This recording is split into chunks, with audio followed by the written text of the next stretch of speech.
joined here today by Niall Dunne, who's the Chief Sustainability Officer at BT.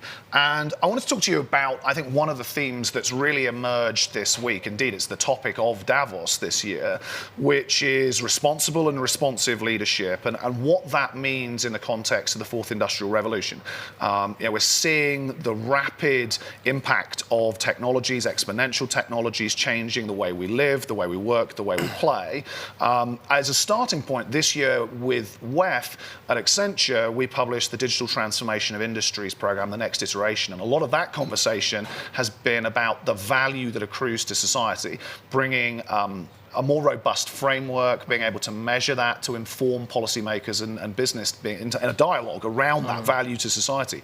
What are you seeing as the biggest challenges to realizing the value to society in this digital revolution?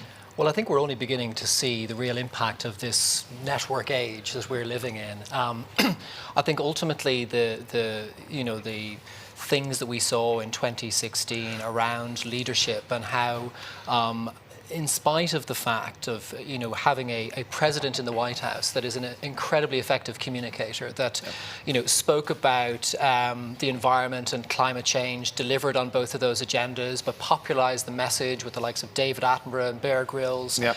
There was large swathes of America who really didn't give him any credit for that. And I think one of the real risks for this digital era that we're living in is that we all stay within our own bubbles. Yep. Whether you're on the liberal left or whether you're on the right, you kind of create this reinforcing message and content where you surround yourself with people like you surround yourself with research that supports your views of the world, yep. And you feel quite justified in being evangelical about those views.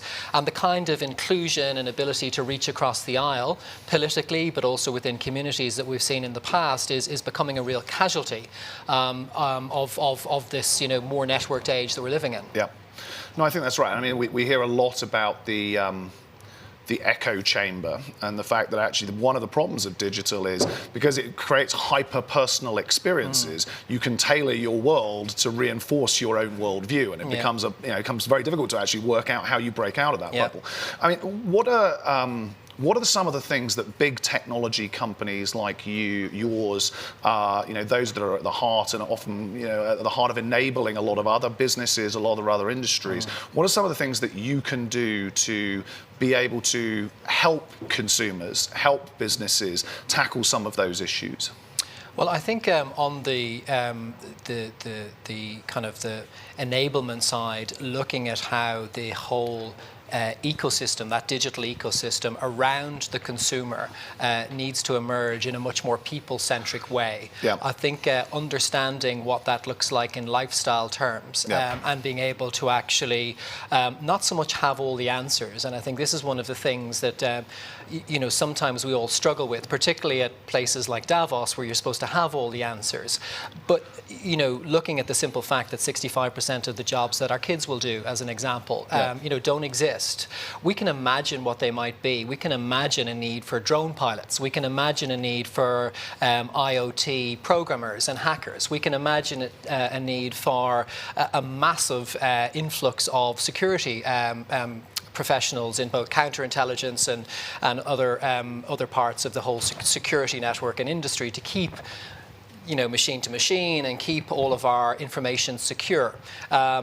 But I think kind of building all of that around the consumer in a way that actually really unlocks their creativity and provides them with that real ability to be ultimately networked. And I think the thing that humanity has always done well is when we have actually profited from diversity, when we've actually listened to our neighbour, when we've actually had those abilities to engage with new stakeholders and put those challenges out there in a way that assumes we don't have the answers, people always show up with different parts of the puzzle, and what is pieced together is ultimately better than what we had before. And I think what telecommunications companies, but also content providers like us can do is start imagining those possibilities and really inspiring people to think differently and make sure that those networks that are emerging around the consumer and around the employees of the future are truly inclusive.